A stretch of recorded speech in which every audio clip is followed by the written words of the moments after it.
கிறிஸ்து இயேசுவுக்குள் பிரியமாய் அழைக்கப்பட்டு தெரிந்து கொள்ளப்பட்டு உண்மை உள்ளவர்களாய் ஓடிட வாஞ்சியோடு இருக்கக்கூடியதான கிறிஸ்துக்குள்ளான பரிசுத்தவான்கள் யாவருக்கும் அடியனுடைய காலை வணக்கங்களை தெரிவித்துக் கொள்கிறோம். நம்முடைய பிதாவாகிய தேவனுடைய நாமத்தினாலும் கர்த்தராகிய இயேசு கிறிஸ்துவுடைய நாமத்தினாலும் நாம் யாவருக்கும் கிருபையும் சமாதானமும் உண்டாவதாக என்ற வாழ்த்துதலோடு அடியேன் சார்ந்திருக்கிறதான ஊட்டி பகுதியை சார்ந்ததான சபையில் உடன் அங்கங்களுடைய அன்பின் வாழ்த்துக்களையும், ராணிப்பேட்டை சபையினுடைய அன்பின் வாழ்த்துக்களையும், விசேஷமாய் செல்வின் பிரதருடைய அன்பின் வாழ்த்துக்களையும், திருச்சி பகுதியில் இருக்கக்கூடியதான சங்கிலாண்டபுரம் காளை பிரதர் அவருடைய அன்பின் வாழ்த்துக்களையும் உங்களோடு பகிர்ந்து கொள்ள விரும்புகிறோம். அன்புக்குரிய சகோதர சகோதரிகளே, இன்றைய தினத்திலும் நாம் பார்க்க இருக்கிறதான ஒரு பாடம் நாம் ஏற்கனவே தெரிந்துட்டதான ஒரு பாடம். நம்ம அப்பாவை பத்தி நம்ம இன்னைக்கு பார்க்க போறோம். நம்முடைய பிதாவாகிய தேவன், பரிசுத்த தேவன். அவரை குறித்து தெரியாதவர்கள் யாராவது இங்க இருக்குமா? இல்ல. அப்ப அவரை பத்தி நமக்கு தெரியும். நம்ம சகோதரர் அறிவித்த வண்ணமாக யெகோவாவின் நற்குணம் அவரது மாபெரும் யுகங்களுக்கு அடுத்த திட்டத்தில் வெளிப்படுத்தப்பட்டுள்ளது. ஜெகோவாஸ் character manifested in his great plan of the ages. இது ரீபிரிண்ட் 5429 முழு பாடமும் அதுல தான் இருக்குது. இது ஜனவரி மார்ச் 2020 லவோதிக்கன் டைம்ஸ்ல கடைசி பாடமாக இது இடம்பெற்றிருக்கிறது. அன்புக்குரிய சகோதர சகோதரிகளே, தேவன் அடியனை தூர தேசத்திலிருந்து எங்களுடைய உடன் அங்கங்களை சந்திப்பதற்கு கிருபை பாராட்டியிருக்கிறாங்க. அதற்காக மீண்டுமாய் ஒரு முறை தேவனுக்கும் கர்த்தருக்கும் என்னுடைய நன்றிகளை தெரிவித்துக் கொள்கிறேன். யெகோவாவின் நற்குணம் அப்படிங்கும் பொழுது அவருடைய நற்குணங்கள் என்னென்ன? பிரதானமான நற்குணங்கள், அநேக நற்குணங்கள் இருக்குது. பிரதானமான நற்குணங்கள் என்னென்ன? எத்தனை?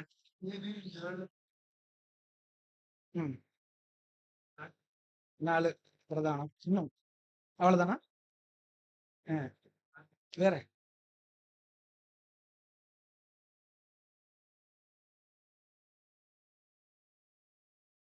பிரதானமான குணங்கள் 7 இல்லையா? ஆமாதானே? பிரதானமான குணங்கள் 7: நீதி, ஞானம், வல்லமை, அன்பு, பரிசுத்தம், சாகாமை, சத்தியம். பிரதானமான குணங்கள் 7. அப்போ இதுல இன்னைக்கு நம்ம பார்க்கக்கூடிய விஷயம் என்னன்னு பார்க்கும் பொழுது, நம்ம பரிசுத்தத்தை பத்தி பார்க்கறது இல்ல. அப்போ நம்ம பார்க்கக்கூடிய விஷயங்கள் என்ன அப்படின்னு பார்க்கும் பொழுது 4 குணலட்சணங்களை குறித்து நம்ம இன்னைக்கு பார்க்க போறோம். தெய்வீக ஞானம், தேவ நீதி, பரிவு, இரக்கம், தேவ அன்பு, தெய்வீக வல்லமை. இந்த 4 குறித்து தான் இங்க நம்முடைய பிதாவாகிய தேவன் அவருடைய யுகங்களுக்கு அடுத்த தெய்வீக திட்டத்துல வெளிப்படுத்திருக்கிறாங்க. அதை குறித்து தான் இன்னைக்கு நாம பார்க்க போகிறோம். அப்ப அவருடைய தெய்வீக ஞானம், இந்த ஒன் சைட் பைபிள் இல்லையா? அப்ப ஒன் சைட் பைபிள் தெய்வீக ஞானத்தை அது வெளிப்படுத்துது. இதுல தேவனுடைய நீதி காணப்படுகிறது. இதுல அவருடைய பரிவு, இரக்கம் மற்றும் தேவ அன்பு இதுல காணப்படுகிறது. அப்போ அவருடைய தெய்வீக வல்லமையினால இவைகளை செஞ்சுட்டார். அப்ப இதை குறித்து தான் நம்ம இன்னைக்கு இங்க பார்க்க போறோம், அன்புக்குரிய சகோதர சகோதரர். அப்ப இந்த பாடத்தை சகோதரர் துவங்கும் பொழுது எப்படிதான் ஆரம்பிக்கிறாங்க அப்படின்னு பார்க்கும்போது, ஏன் இயேசு கிறிஸ்து துன்பப்படவும் மரிக்கவும் அழைக்கப்பட்டார்? அவருடைய அழைப்பு எப்படிப்பட்டதானதா இருந்தது? துன்பப்படவும் மரிக்கணும். இதுதான் கர்த்தர் இயேசுனுடைய அழைப்பு. இப்ப நம்முடைய அழைப்பு அதேதான். அப்ப அவருடைய அடிச்சுவடுகளை பின்பற்றுவதற்கு அழைக்கப்பட்டிருக்கிற நமக்கும் அதுதான். அப்போ ஏன் இயேசு கிறிஸ்து துன்பப்படவும் மரிக்கவும் அழைக்கப்பட்டார் அப்படிங்கிற ஒரு கேள்வியோட இந்த பாடத்தை சகோதரர் 7ஆம் தூதன் ஆரம்பிக்கிறாங்க. அப்போ இந்த தன்னுடைய குமாரன் ஒரு கடும் துயர் மற்றும் மரணத்தை அடையாமல் வேற ஏதாவது ஒரு வழியில அவர் இந்த மனுக்குலத்திற்கு உண்டான அந்த மொத்த தெய்வீக திட்டத்தையும் அவர் செயல்படுத்தியிருக்க முடியுமா? முடியாதா? இன்னும் அவரால எது வேணாலும் செய்ய வல்லமை உள்ளவர். ஆனால் அவரு எதிலயுமே அவருடைய ஞானம், நீதி, அன்பு, வல்லமை, சத்தியம் இவைகளுக்கு விரோதமா அவர் எப்பொழுதுமே எதுவுமே செய்யறதில்ல. செய்யறது இல்ல அன்புக்குரிய சகோதர, சகோதரிகளே. அப்போ இப்படியாக அவரு கடும் துயர் மற்றும் மரணத்தை அடையாம அவரு வேற வழியில ஏதாவது பண்ணியிருக்க முடியாதா? அப்படின்னா, இத ஆழமா படிக்கக்கூடிய வேத மாணவர்களுக்கு இது ஒரு மீண்டும் மீண்டுமாய் எழக்கூடிய ஒரு கேள்வியாக இது காணப்படுகிறது அன்புக்குரிய சகோதர, சகோதரிகளே. அப்போ இதற்கு பதில் இருக்குதா? சரியான பதில் இருக்குதா? அப்படின்னா, அது நிச்சயமா இருக்குது. ஏன்னா, தேவன் வல்லமை உள்ள தேவன். அவரு திறமையற்ற தேவன் இல்ல. அவர் சர்வ வல்ல, சர்வ ஞானம் உள்ள தேவனா இருக்கிறார். அப்ப அவரு ஏதேன் தோட்டத்திலிருந்து ஆதாமை வெளியேற்றுகிறார். அப்ப நம்ம அத எங்க கவனிக்கிறோம்னு பார்க்கும்பொழுது,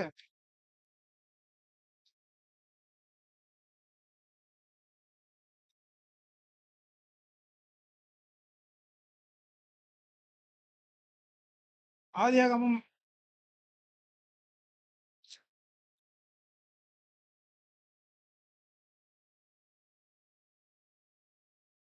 3ஆம் அதிகாரம் வசனம் 23.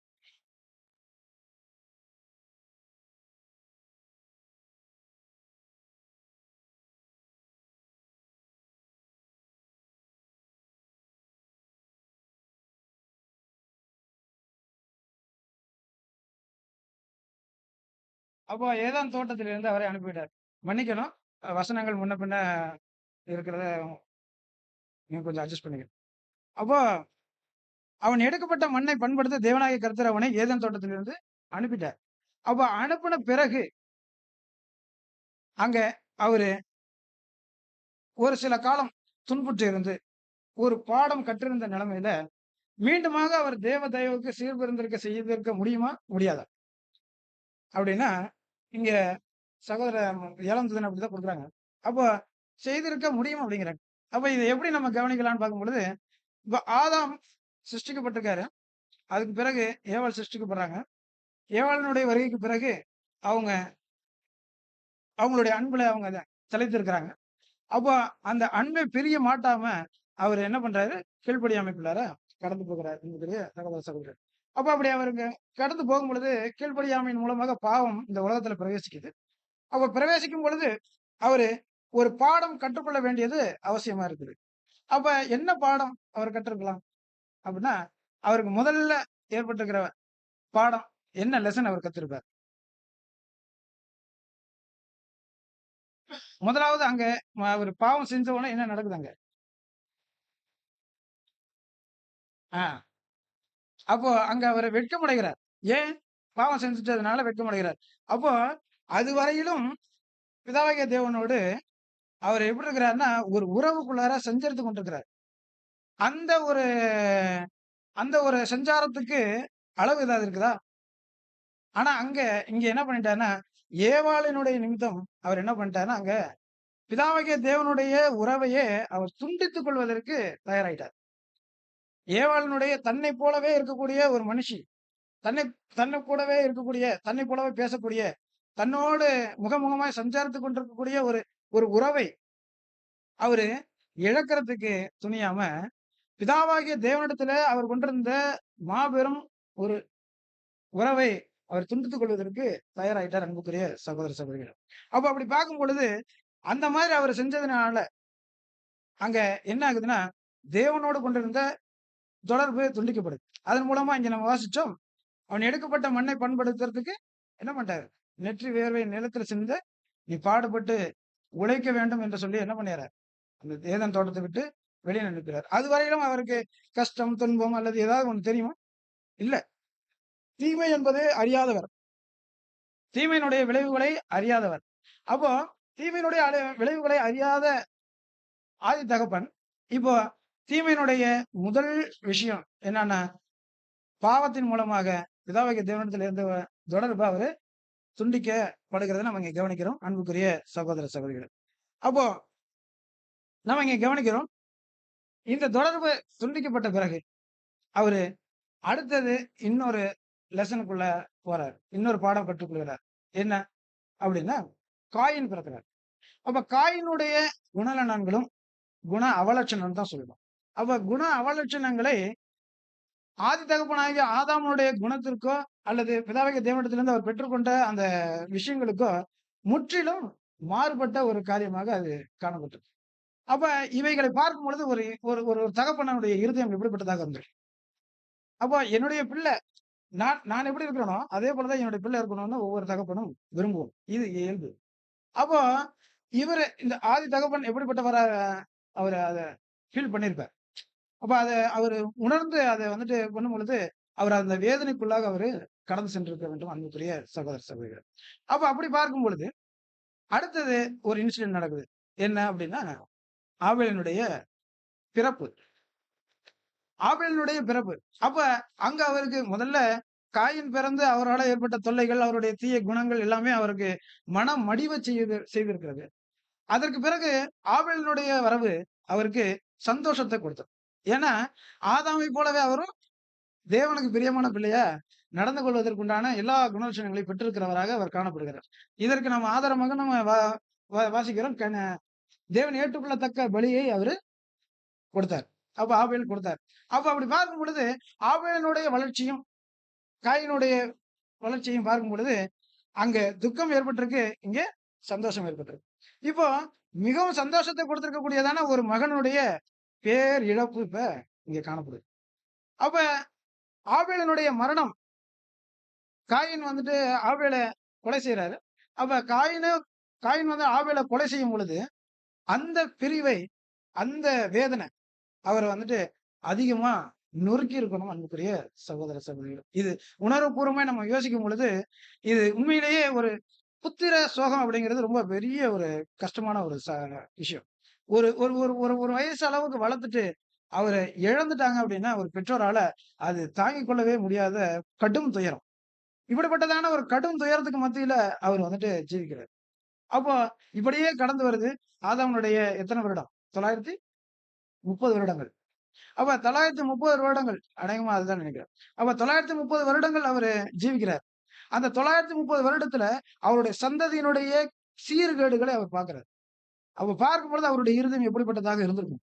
எவ்வளவு வேதனைகளை அனுபவிச்சிருப்பார். இப்ப இவைகள் எல்லாம் நம்ம கவனிக்கிறோம். ஆதாமுடைய சில பாடங்கள். ஆதாம் அவருடைய வாழ்க்கையில அவர் ஜீவித்துட்டு இருக்கும் பொழுது, அவர் பார்த்துட்டு, அவர் அனுபவிச்சுட்ட வேதனைகள், பாடங்கள். இந்த பாடம் போதுமானதாக இருந்து, தேவன் ஆதாமையும் அவருடைய சந்ததியையும் என்ன பண்ணியிருக்கலாம்? சீர்பொருந்த செய்திருக்கலாமே அப்படின்னு கேட்கிறாரு. அப்ப சீர்பொருந்த செய்திருக்கலாமே, செய்திருக்க முடியுமா? முடியாதான்னா முடியும் அப்படின்னு கொடுக்குறாங்க. அப்ப மீண்டுமாக தேவ தயவுக்கு அவரை சீர்பொருந்த செய்திருக்க முடியும்.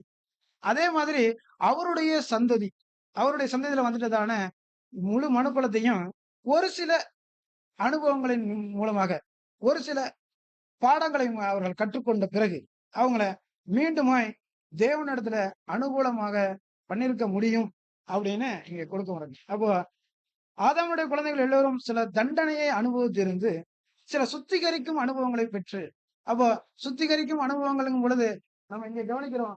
இங்க யூத ஜனங்களுக்கு, இஸ்ரேலர்களுக்கு சில சுத்திகரிக்கக்கூடிய விஷயங்களை தேவன் அனுமதிச்சிருந்தார். அப்போ அந்த சுத்திகரிப்பினுடைய அந்த காரியங்களை பெற்று, அனுபவங்களை பெற்று, அதனால் அனுகூலம் அடைந்து அவர்கள் எல்லோரும் தேவனோடு மீண்டுமாக இணக்கமாகி இருக்க முடியும் என்று இங்க 7ஆம் தூதன் குறிப்பிடுகிறத கவனிக்கிறோம் அன்புக்குரிய சகோதர சகோதரி. ஆனா இப்பதான் நம்ம பார்க்கிறோம், இவைகள் எல்லாம் செய்திருக்கலாம், இதெல்லாம் பண்ணியிருக்கலாம்.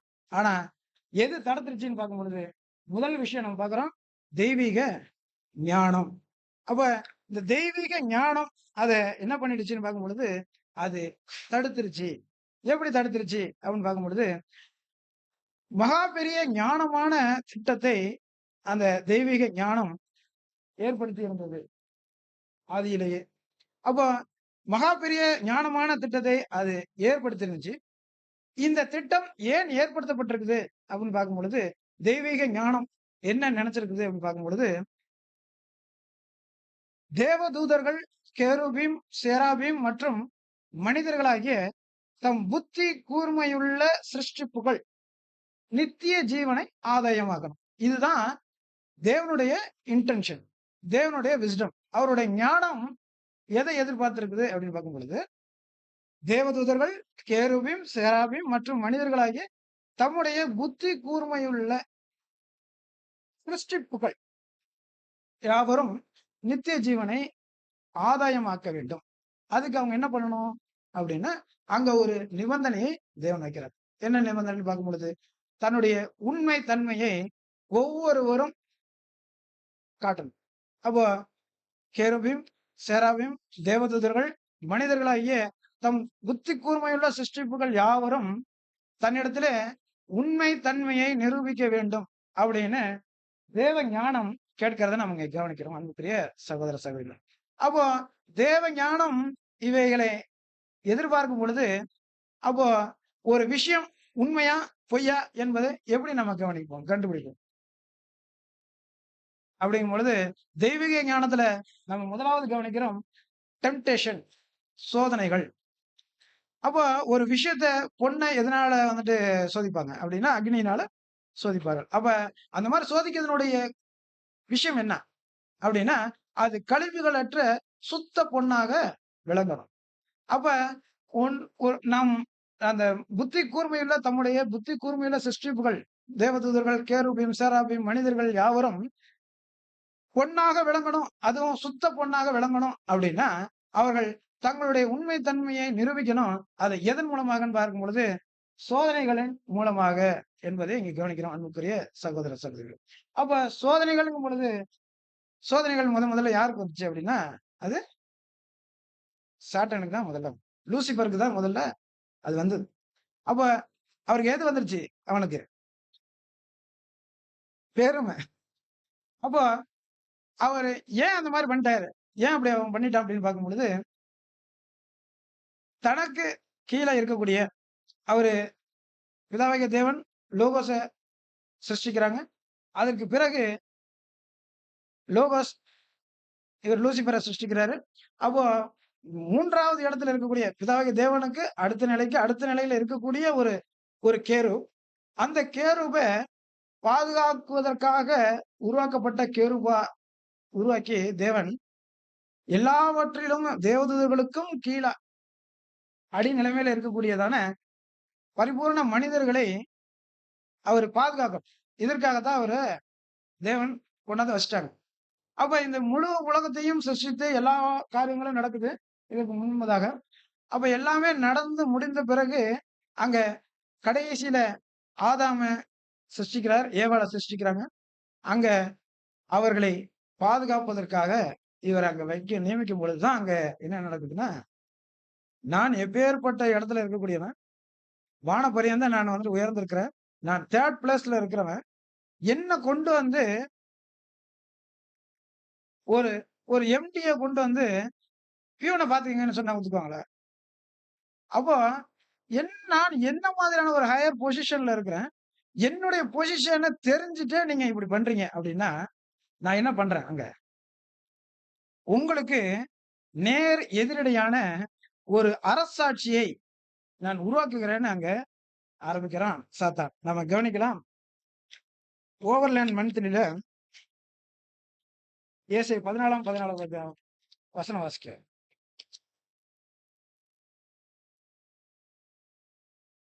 ஏசாயா 14:14.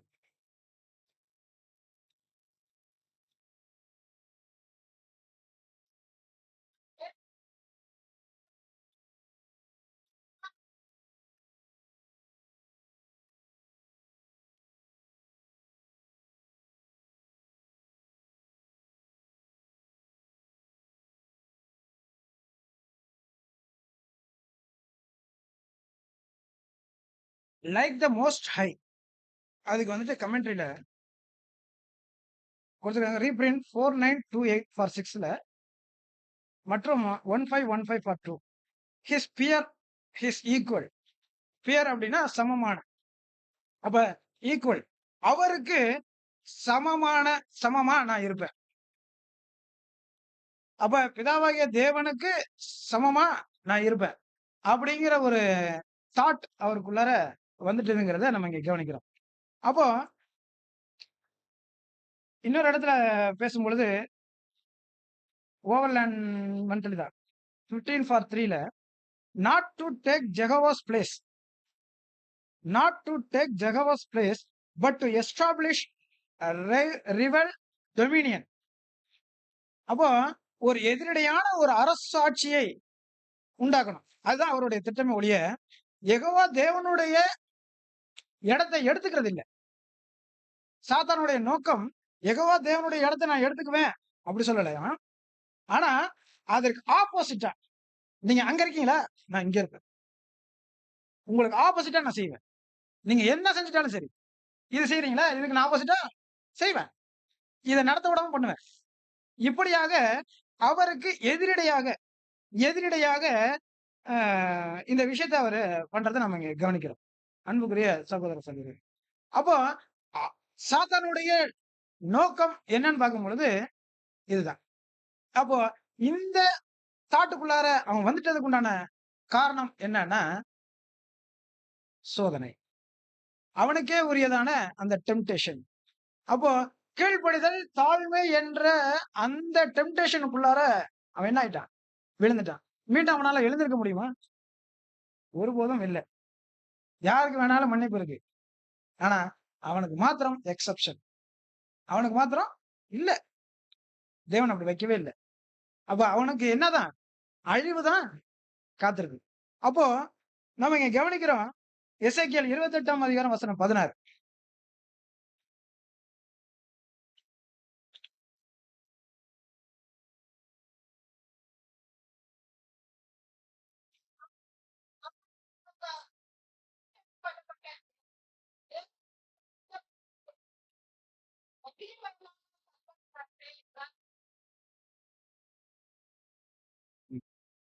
நீ காப்பாற்றுகிறதற்காக அபிஷேகம் பண்ணப்பட்ட கேருப். அப்போ இதற்கு கவரிங் கேருப் அப்படின்னு இங்கிலீஷ்ல போட்டிருக்கிறாங்க. இது ஓவர்லேண்ட் மந்த்லி தான். மந்த்லி 15 ஃபார் 3ல அவருடைய முழு விஷயங்களை குறித்து இங்க பேசுறாங்க. அப்போ according to the scriptures Satan was the first rebelled against divine authority. அப்போ ஒரு எதிர்ப்பாளராக அவரு காணப்பட்டாரு. அப்போ இவரு இருக்கக்கூடிய எல்லா தேவதூதர்களுக்கும் மேலான ஒரு ஹையர் பொசிஷன்ல இருந்த ஒரு தூதன். அப்போ அவர் மகிமையினாலும் மகிமையா இருக்கிறவரு, அதே நேரத்துல மிகவும் அழகானவர். அவருடைய பேரு லூசிபர். அவருக்கு மார்னிங் ஸ்டார், அதாவது பிரைட் மார்னிங் ஸ்டார், பிரகாசமான விடிவெள்ளி நட்சத்திரம்ங்கிற பேர் இருக்கு. கொராபரேட்ஸ்ன்னு இருக்கு. அது எனக்கு டிரான்ஸ் பண்ண தெரியல. The thought that he was one of the chiefest of the angels. எல்லா தூதர்களுக்கும் மேலான ஒரு தூதனாக இருக்கிறாரு. அவரு நட்சத்திரங்கள் மற்றும் பிரகாசிக்கக்கூடிய ஒருவராக காணப்படுறாரு. அப்ப இத நம்ம யோபு புத்தகத்துல நம்ம வாசிக்கிறோம். அப்ப ஏகமாய் விடிவெளி நட்சத்திரங்கள் ஏகமாய் கம்பீரித்தன வாசிக்கிறோம் இல்லையா? அப்ப அந்த வசனங்களை இங்க கோட் பண்றாங்க. அப்போ சாட்டன்ஸ் ஆம்பிஷன் என்னன்னு பார்க்கும்பொழுது which led up to the change of his name. அவருடைய பேரு மாற்றப்படணும். is expressed in the words. என்ன சொல்றாருன்னா I will ascend above the other stars, அதாவது Angeles. I will be as the most high. நான் வானங்களுக்கு மேலாக ஏறுவேன். அப்போ நட்சத்திரங்களுக்கு மேலாக நானு, தேவதூதர்களுக்கு மேலாகவே நானு ஏறுவேன் அப்படின்னு சொல்லி சொல்றாரு அப்படிங்கிறத நம்ம இங்க கவனிக்கிறோம். அப்போ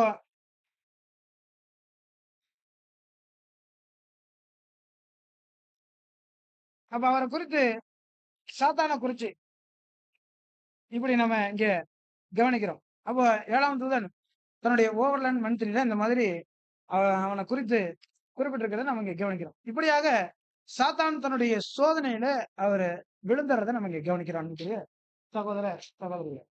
அடுத்தது நம்ம பார்க்கும் பொழுது ஆதி தகப்பன் ஆதாம். அப்ப ஆதி தகப்பன் ஆதாம் எப்படி விழுந்துட்டார் அப்படின்னு பார்க்கும் பொழுது நம்ம ஆதியாகமம்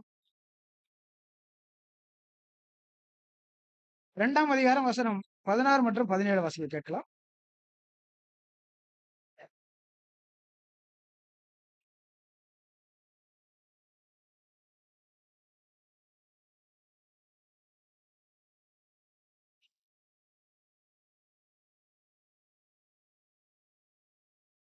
அப்போ அதை புசிக்கும் நாளில் சாகவே சாவாய் என்று கட்டளையிட்டார். அப்போ அதை புசிக்கிற நாள்ல சாகவே சாவாய் என்ற தேவனுடைய கட்டளையை மீறி ஏவாளனுடைய விருப்பத்திற்கு இணங்க அவர் என்ன பண்ணிடுறாருன்னா அந்த பாவத்தை அங்க அவரு செஞ்சாரத நம்ம கவனிக்கிறோம் அன்புக்குரிய சகோதர சகோதரிகளே. அப்போ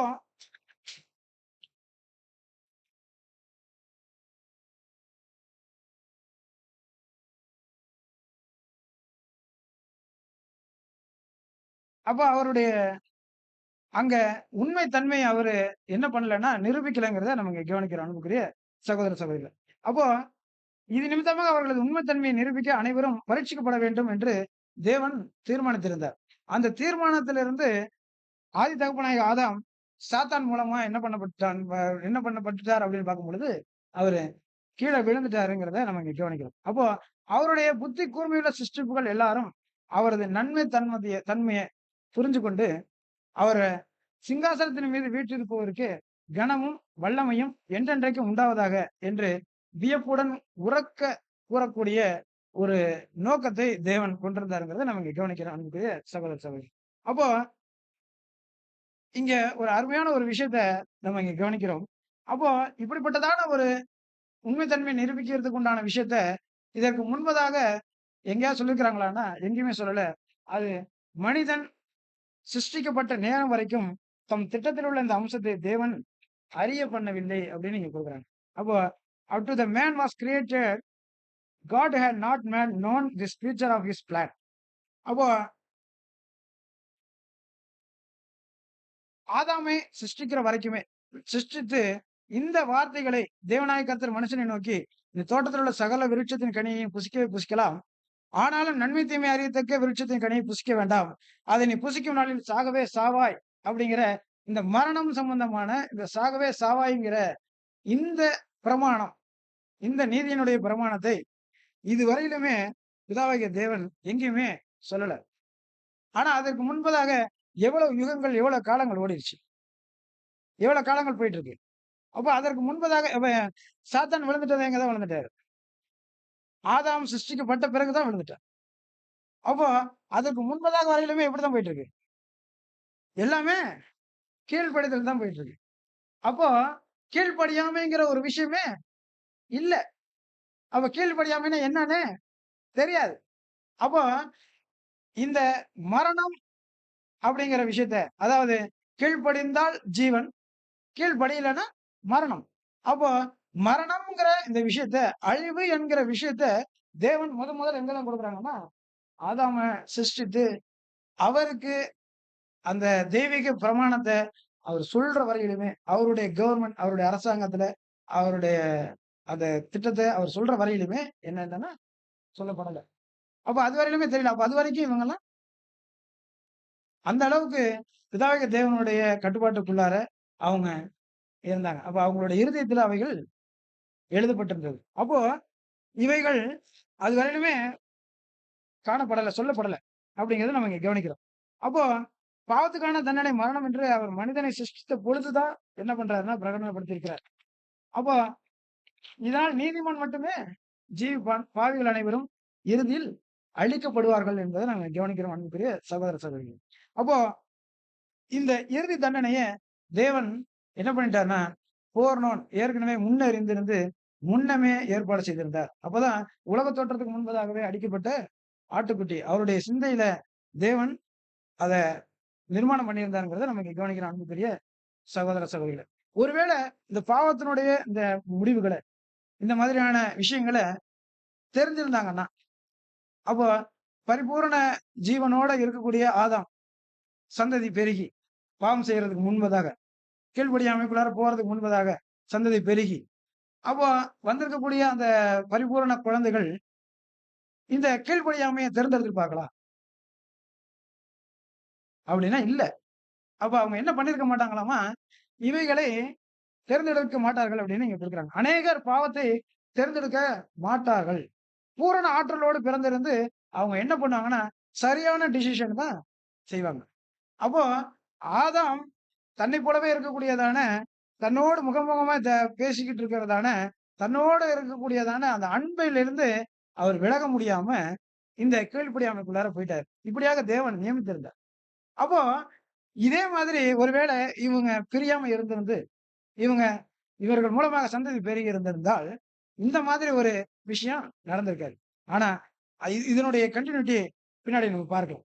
அப்போ இப்படி அவங்க என்ன பண்ணியிருப்பாங்கன்னா, கீழ்ப்படியாமையின் விளைவாக இந்த விழுந்து போன நிலைமையில இந்த உலகம் முழுவதுமாக வரணுங்கிறது தான் தேவனுடைய தெய்வீக திட்டமாக இருக்கிறது. அவருடைய தெய்வீக ஞானமாக இருக்கிறது அன்புக்குரிய சகோதர சகோதரிகளே. அப்போ இந்த பாவம் எப்பொழுதுமே எப்படிப்பட்டதா இருக்குதுன்னா, கீழ் நோக்கி செல்லக்கூடிய தன்மையுடையதாக இருக்கிறது. இப்ப நம்மளுடைய செல்கள் எல்லாமே என்ன ஆயிட்டு இருக்கு? அழிஞ்சு போயிட்டு இருக்கு. பரிபூரண மனிதனுடைய செல்கள் அழியாது. அப்போ இந்த பாவம் கூட்டாக சேர்ந்து மொத்தமா அது முழுமையாக அதனுடைய முடிவு என்னன்னு பார்க்கும்பொழுது, மரணத்தை பிறப்பிக்கக்கூடியதாக இருக்கிறது என்பதை நம்ம இங்க கவனிக்கிறோம். அப்போ இந்த பாவம் தன்னில் தானே அது கீழேயே கூட்டம் சேர்ந்து அழிவுக்கு வழிநடத்தி, அது மரணத்தை பிறப்பிக்கக்கூடியதாக இருக்குது அப்படிங்கிறத நம்ம கவனிக்கிறோம். இவைகள் இவைகள் மனிதனுக்கு மாத்திரம் தானா? அடுத்த ஒரு கேள்வி. இவைகள் மனிதனுக்கு மாத்திரம் தானா? இப்படி இத குறித்ததான சாட்சி கொடுக்க வேண்டியது மனிதன் மாத்திரம் தானா அப்படின்னா, இல்ல. இந்த பாவத்தினுடைய தீமையான முடிவுகளை பற்றிய இந்த மகா பெரிய பாடத்துக்கு யாரும் கூட சாட்சி கொடுக்கணுமாமா? தேவதூதர்களும் சாட்சி கொடுக்கணுங்கிறார். இப்ப அவங்களும் பார்த்துட்டு இருக்காங்க இல்லையா? இப்ப நம்ம கூடவே இங்கேயும் இருக்கிறாங்க. 2 விதமான தூதர்களும் இருக்கிறாங்க. என்ன பண்றாங்க? ஏது செய்றாங்க? தூக்கத்த வர வைப்பாங்க சில பேரு. சில பேர் உற்சாகப்படுத்துவாங்க. அப்போ இந்த மாதிரி அவங்களும் கூட என்ன பண்ணணும்? அவருடைய மகா பெரிதான உன்னதமான திட்டத்தை குறித்து அவர குறிச்சு பேசணும். என்ன பேசணும்? அப்படின்னா, நம்ம அருமையா சகோதரர் வாசிச்ச சங்கீத பகுதி தான் இன்னைக்கு பாடமே. சங்கீதம் 66 தான் பாடமே. சங்கீதம் 66 வாசிப்போம்.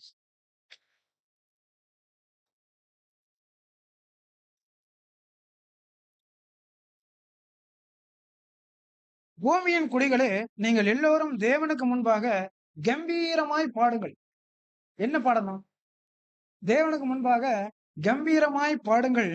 அவர் நாமத்தின் மகத்துவத்தை கீர்த்தனம் பண்ணி, அவருடைய துதியின் மகிமையை கொண்டாடுங்கள். இந்த இந்த இந்த சங்கீத பகுதி எதேச்சையாக வந்ததுன்னு தான் நான் நினைக்கிறேன். ஆனா தேவன் கிருபை ஆசீர்வதிச்சிருக்காங்க. இன்றைய பாடமே இதுதான்.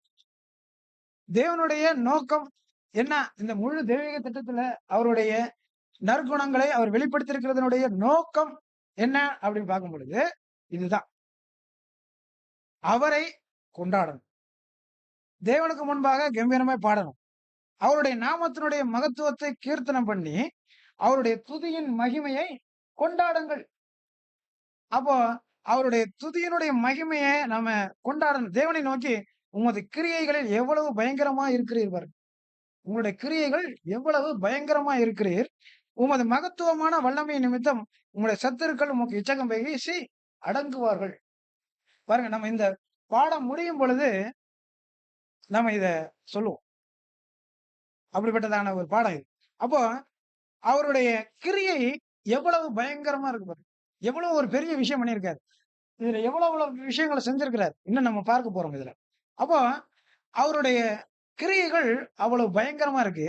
இந்த பயங்கரத்தை பார்த்துட்டு, இந்த மகா உன்னதமான விஷயத்த பார்த்துட்டு யாருமே என்ன பண்ண மாட்டாங்க? துதிக்காம இருக்க மாட்டாங்க. இதற்காகத்தான் இந்த தெய்வீக திட்டத்தை தேவன் வடிவமைச்சிட்டாங்க. அப்போ அவருடைய நோக்கம் என்னன்னு பார்க்கும் பொழுது, இந்த சங்கீதம் 66 இது பாடத்துல நான் கொண்டாடவும் இல்ல. இந்த பாடத்துல அவங்க கொடுக்கவும் இல்ல. ஆனாலும் தேவன் கிருபையா இன்னைக்கு இதை நம்ம வாசிச்ச உடனே எனக்கு ரொம்ப சந்தோஷமாயிடுச்சு. அப்ப முழு பாடத்தினுடைய தொகுப்புமே இந்த சங்கீத பகுதியில அடங்கியிருக்கிறத நம்ம கவனிக்கிறோம் அன்புக்குரிய சகோதர, சகோதரிகளே. அப்போ இவங்க மனிதனுடைய சிருஷ்டிப்புக்கு முன்னாடியும், அவருடைய வீழ்ச்சிக்கு முன்னாடியும், இந்த பாவத்தினுடைய விசேஷமான சோதனைகளினால அவங்க என்ன பண்ணப்படல அப்படின்னா, சூழப்படல. அதுவரையிலுமே அவங்களுக்கு இல்ல. அப்ப நம்ம கவனிச்சோம். மரணம் என்கிற ஒரு விஷயமே எங்க தான் அவங்களுக்கு தெரிய வருதுன்னா, ஆதாம் சிருஷ்டிக்கப்பட்ட பிறகு தான் ரெக்கார்ட்லயே வருது. அப்போ ஆதாம் சிருஷ்டிக்கப்படுற வரையிலுமே அவங்கலாம் இருக்கிறாங்களா இல்லையான்னா, இருக்கிறாங்க. யுகாயுகங்களாக, கோடாகோடி வருடங்களாக அவங்க இருந்துட்டு இருக்கிறாங்க. ஆனா, நெறைய கிரியைகள் நெறைய போயிட்டு இருக்குது. ச அண்ட சராசரம் பூரா வந்து சிருஷ்டிக்கப்பட்டு அது பாட்டுக்கு இருந்துட்டு இருக்குது. ஆனாலும் இந்த பூமியினுடைய சிருஷ்டிப்புடைய விஷயத்துல, பூமி மனிதனுடைய குடியிருப்புக்கு ஏற்ப வடிவமைக்கப்பட்டு முடிஞ்சு, அங்க பரிபூரண மனிதன் உருவாக்கி முடியும் தீரும் அளவும், இந்த மரணம்ங்கிற ஒரு விஷயத்த தேவன் தெய்வீக பிரமாணத்துல இருக்கிற விஷயத்த சொல்லல. அப்போ இவங்க இதனால ஒரு விஷயம், ஒரு பிரமாணமே இல்ல அப்படிங்கும் பொழுது, ஒரு கட்டளையே இல்ல அப்படிங்கும் பொழுது, அவங்க எப்படியாக சோதிக்கப்பட முடியும்? அப்ப அங்க சோதனையுடைய விசேஷமான எந்த சூழல்களும் அதுவரையிலும் தேவதூதர்களுக்கு அனுமதிக்கப்படலைங்கிறத நம்ம இங்க கவனிக்கிறோம். அன்புக்குரிய சகோதர, சகோதரி. அப்போ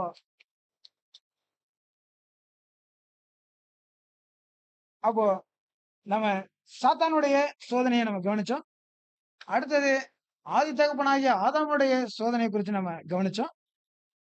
இப்போ அடுத்தது 3வது தேவதூதர்களுக்கு வந்த சோதனை குறிச்சு நம்ம பார்க்க இருக்கிறோம். அப்ப நம்ம அதை குறித்து வாசிக்க கேட்கலாம். ஆதியாகமம் 6ஆம் அதிகாரம் வசனம் 1லிருந்து 5 முடிய.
ஒரு சிஸ்டர் 6 வரைக்கும். அப்ப நம்ம இங்க கவனிக்கிறோம். அப்போ இங்க ஒரு ஒரு வினோதமான ஒரு சோதனைக்குள்ளாக தேவதூதர்கள் அனுமதிக்கப்பட்டாங்க அன்புக்குரிய சகோதர சகோதரி. அப்ப இந்த வினோதமான இந்த சோதனைக்குள்ளார இவங்க அனுமதிக்கப்பட்டதனுடைய விஷயம் எப்படின்னு பார்க்கும் பொழுது, அது சாத்தானுடைய சூழ்ச்சிகள் என்று நாம அங்க கவனிக்கிறோம் அன்புக்குரிய சகோதர சகோதரி. அப்ப பாவம் இந்த உலகத்துல சாத்தான் மூலமாக உள்ள நுழைஞ்சது. அப்ப அந்த உள்ள நுழைஞ்சதனுடைய சீர்கேடினுடைய நிலை அங்க தேவதூதர்களையும் கூட, பரிசுத்த தூதர்களை கூட வஞ்சிப்பதற்கு உண்டான ஒரு சூழல அந்த பூமியில அது ஏற்படுத்தினதை நம்ம இங்க கவனிக்கிறோம் அன்புக்குரிய சகோதர சகோதரி. அப்போ தேவனுடைய இன்டென்ஷன் என்னன்னு பார்க்கும் பொழுது, அவர் தம்மை தொழுது கொள்ளுகிறவர்கள் எப்படிப்பட்டவர்களா இருக்கணும்னு விரும்புறார் அப்படின்னா, ஆவியிலும் உண்மையிலும் அவரை தொழுது கொள்ளணும். அப்ப ஆவியிலும் உண்மையிலும் அவர தொழுது கொள்ள வேண்டியது அவசியமா இருக்கு. நம்ம வாசிக்கலாம். யோவான் 4ஆம் அதிகாரம் வசனம் 23 மற்றும் 24.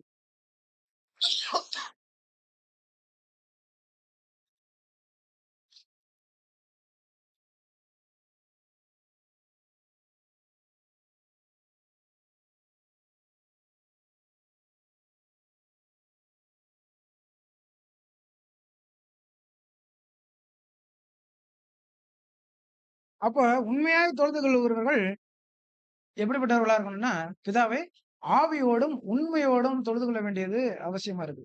இப்படியாகவே தேவன் விரும்புறாங்க. இத ரட்சகர் நமக்கு என்ன பண்ணிட்டாங்க? சொல்லிட்டாங்க. அப்போ பிதாவாகிய தேவன் தம்மை தொழுது கொள்கிறவர்கள் ஆவியோடும் உண்மையோடும் தொழுது கொள்ளணுங்கும் பொழுது, அப்ப அவர்களுடைய உண்மை தன்மையை பரீட்சிப்பதற்கு தேவன் பரிசுத்த தூதர்களையும் கூட விட்டு வைக்கல. அப்ப அவர்களுக்கு உண்டான அந்த சோதனையில அவங்களும் என்ன ஆயிட்டாங்க? சாத்தானுக்கு உண்டான சோதனையில, லூசிபருக்கு உண்டான சோதனையில அவன் விழுந்து போய் சாத்தான் ஆயிட்டான். இப்ப பரிசுத்த தேவதூதர்களுடைய உண்டான சோதனையில அவங்க என்ன ஆயிட்டாங்க? அவங்க விழுந்து போய் இப்ப விழுந்து போன தூதர்களாக மாறிட்டாங்க அன்புக்குரிய சகோதர, சகோதரிகளே. அப்ப நம்ம இங்க இவைகளை நம்ம கவனிக்கிறோம். இப்படியாகவே இந்த விஷயங்கள் நடந்தது. சாத்தானே முதலாவது மீறுதலுக்கு உட்பட்டவனாக காணப்பட்டான் அன்புக்குரிய சகோதர, சகோதரிகளே. அப்போ இந்த வினோதமான இந்த சோதனையில இந்த தேவதூதர்கள் விழுந்து அவர்கள் இணங்கி போயிட்டாங்கங்கிறத நம்ம இங்க கவனிக்கிறோம். அப்போ ஆனா சிலர் என்ன பண்ணிட்டாங்கன்னா, சிலர்ங்கிறத விட அநேகர் தேவனுக்கு உண்மையா நிலைச்சிருந்துட்டாங்க. இன்னைக்கு இருக்கிறாங்களா இல்லையா? இன்னைக்கும் தேவதூதர்கள் அநேகர் பிதாவாகிய தேவனுக்கு கீழ்ப்படிந்து அவருக்கு உண்மை உள்ளவர்களாக இன்னுமே அவருடைய உண்மை தன்மையில நிலைச்சிருக்கிறாங்க. அப்போ நிலைத்திருத்தல் கன்டினியூஸா நடந்து போயிட்டே இருக்கு. அப்ப விழுந்து போனவர்கள் மாத்திரமே விழுந்துட்டாங்கங்கிறத நமக்கு கவனிக்கிற அன்புக்குரிய சகோதர, சகோதரி. அப்போ பரலோகத்துடைய எல்லா தேவதூதர்களும் தங்கள் சிருஷ்டிகருக்கு கீழ்ப்படியக்கூடிய ஒரு பெரிய பரீட்சைக்கு உள்ளாகி இருந்தார்கள். அப்போ எல்லா தூதர்களும் தங்கள் பரீட்சையில அவங்க நின்னுட்டு இருந்ததை நமக்கு கவனிக்கிறோம். அப்போ அவர்கள் தங்கள் உண்மைத்தன்மையை கீழ்ப்படுதல் நிரூபித்து தங்கள் உண்மைத்தன்மையை வெளிப்படுத்தினர். விழுந்து போனவர்களோ நியாயத்தீர்ப்பினுடைய மாபெரும் நாளுக்காக அந்தகார சங்கிலிகளினால் கட்டப்பட்டிருக்கிறார்கள். யூதாவுல நம்ம படிக்கிறோம். அப்போ அந்தகார சங்கிலிகளினால கட்டப்பட்டிருக்கிறாங்க. அப்போ அவர்களுக்கு நியாயத்தீர்ப்பு இப்பொழுது நடந்து கொண்டிருக்கிறது இல்லையா? அந்த நியாய தீர்ப்பின் நாள் தற்போது நடைபெறுகிறது என நாம் நம்புகிறோம் அப்படின்னு குறிப்பிடுறாங்க தேவதூதர்களுக்கு, விழுந்து போன தூதர்களுக்கு.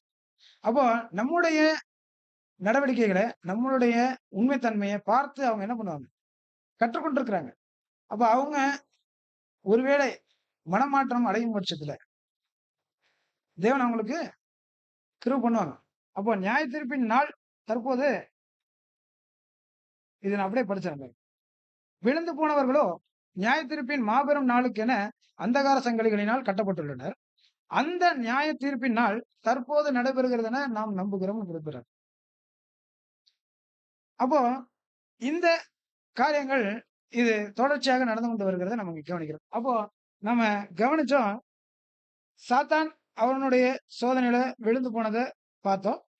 ஆதி தகப்பனாகிய ஆதாம் தன்னுடைய சோதனையில அவர் விழுந்து போனதையும் பார்த்தோம். அப்போ தேவ தூதர்களுக்கு வந்துட்டதான சோதனையை நாம கவனிச்சிட்டோம். அப்போ தெய்வீக ஞானம் கேட்பது என்ன அப்படின்னு பார்க்கும் பொழுது அவருக்கு உண்மை உள்ளவர்களாக ஜீவிக்க வேண்டும். யார் உண்மையோடு இருக்கிறார்களோ அவங்க ஜீவிப்பார்கள். யார் உண்மை தன்மையில நிலைத்திருக்கவில்லையோ அவர்களுக்கு மரணம். இது தெய்வீக ஞானமாக இருக்கிறது அன்புக்குரிய சகோதர, சகோதரிகள். அப்போ இந்த தெய்வீக ஞானம் அதோட நின்றுடாம அதனுடைய அடுத்த குணாட்சணமாகிய தெய்வீக நீதிக்குள்ளார நம்ம இப்ப கடந்து போகிறோம் அன்புக்குரிய சகோதரி. அப்ப இரண்டாவது நம்ம கவனிக்கிறோம் தெய்வீக நீதி. அப்ப அந்த தெய்வீக நீதி, இந்த தெய்வீக நீதியை, இந்த தெய்வீக ஞானம் கேட்கிறத நம்ம கவனிக்கிறோம். அப்போ தெய்வீக நீதிங்கும் பொழுது முதல் பகுதி நம்ம கவனிக்கிறோம் தேவனுடைய சிக்கனமான திட்டம். அப்ப தேவனுடைய சிக்கனமான திட்டம் என்னும் பொழுது இங்க குறிப்பிடுறாங்க 6000 வருடங்களாக இந்த மனுக்குலம் முழுவதுமா சீரழிந்து சீர்கேடுக்குள்ளார போயிட்டு இருக்கு. அப்போ இந்த மனுக்குலத்தை மீட்பதற்கு எத்தனை மீட்பர் தேவைப்படும்? ஒரே ஒரு மீட்பர்.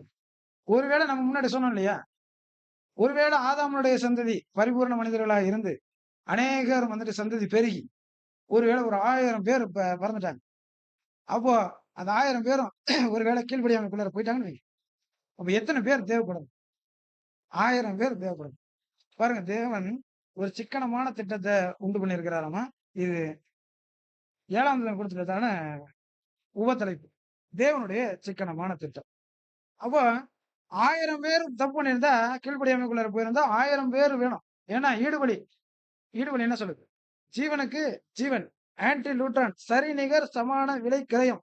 அப்ப சரிநிகர் சமானமான விலை கிரயம் கொடுக்கணும் அப்படின்னா, அப்ப ஒருத்தருக்கு ஒருத்தர். ஆதாம் ஒருத்தர் மூலமாக அவருடைய அறையில் இருந்து இருக்கக்கூடிய முழு சந்ததியையும் தேவன் பாவத்திற்குள் அடைத்து போட்டார். அப்போஸ்தலர் சொல்றது போல. அப்படி அவர் அடைத்து போட்டதனுடைய சிக்கனமான திட்டம் என்ன அப்படின்னா, ஒரே ஒரு ஆதாம் கீழ்ப்படியாமைக்குள்ளார போனாரு. முழு மனுக்குலத்தையும் அவரு காப்பாற்றினார். அப்போ இப்படியாக ஜீவனுக்கு ஜீவன், கண்ணுக்கு கண், பல்லுக்கு பல், ஜீவனுக்கு ஜீவன் என்ற தெய்வீக நீதி என்ன பண்ணப்படுதுன்னா, இங்க தேவைப்படுது அன்புக்குரிய சகோதர சகோதரி. அப்ப தெய்வீக ஞானம் இந்த முழு திட்டத்தையும் உண்டாக்கிருச்சு. அப்ப ஆதாம் விழுந்து போன உடனே அவர் அப்படியே விட்டுட்டாரா? இல்ல. அப்போ அங்க அவரு ஒரு நீதிய கேட்டுட்டாரு. இம்மீடியட்டா நம்ம முதல்ல பார்த்தோம் பண்படுத்தப்ப என்ன பண்ணிட்டாரு? ஏதேன்ல இருந்து துரத்திட்டாரு. அப்போ அவருடைய சமூகத்திலிருந்து பாவம் வெளிப்பட்ட உடனேயே, ஆதாம் இடத்திலிருந்து பாவம் வெளிப்பட்ட உடனேயே, தேவனுடைய சமூகத்திலிருந்து அவர் என்ன பண்ணப்பட்டாருன்னா, துரத்தி விடப்பட்டார். இது நீதி. இந்த நீதி இந்த நீதி எங்கு செயல்படவில்லையோ, அங்கே தேவனுடைய தெய்வீக ஞானம் செயல்படாது. அவருடைய வல்லமை செயல்படாது. அவருடைய அன்பு செயல்படாது. தேவனுக்கு நீதி அவருடைய நியாயாசனத்தினுடைய ஆதாரம். அதுல தான் அவங்க உட்கார்ந்திருக்கிறாங்க. அப்போ அவருடைய நீதி எங்கெல்லாம் செயல்படவில்லையோ, அங்கெல்லாம் அவருடைய அன்பு செயல்படாது. நாம அதே போலதான் நாம நீதியையும் சில நேரங்கள்ல, சில இடங்கள்ல சரியானபடி செயல்படுத்தணும். அதே நேரத்துல நீதியை நமக்கு செயல்படுத்தணும். அன்ப பிறருக்கு செயல்படுத்தணும். அப்போ நீதியை மற்றவர்களிடத்துல வச்சுட்டு, அன்ப நாம வச்சுக்க கூடாது அன்புக்குரிய சகோதர சகோதரி. இப்படியாக தெய்வீக நீதி கேட்கிறது இங்க என்னன்னு பார்க்கும் பொழுது, பிரிவு, தொடர்பற்ற நிலை. தேவனோடு தொடர்பற்ற நிலையை இங்க காண்பிக்கிறது அன்புக்குரிய சகோதர சகோதரி. இந்த பாவத்திற்கான தண்டனை மூலமா என்னென்னலாம் கிடைக்குது அப்படின்னா, பாடி மற்றும் மைண்ட். அப்ப சரீரம் மற்றும் சிந்தையினுடைய தேய்மானங்கள். அப்ப நம்ம பேசிட்டோம் இல்லையா? செல்களினுடைய அழிவு.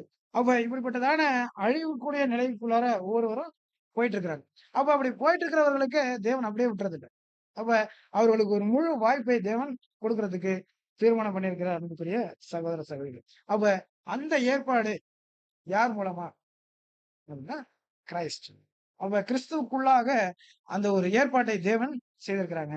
அப்போ கண்ணுக்கு கண், பல்லுக்கு பல், ஜீவனுக்கு ஜீவன். ஒரு மனிதனுடைய ஜீவனுக்காக இன்னொரு மனிதனுடைய ஜீவன் தேவைப்படுகிறதாக இருக்கிறது அன்புக்குரிய சகோதர சகோதரிகளே.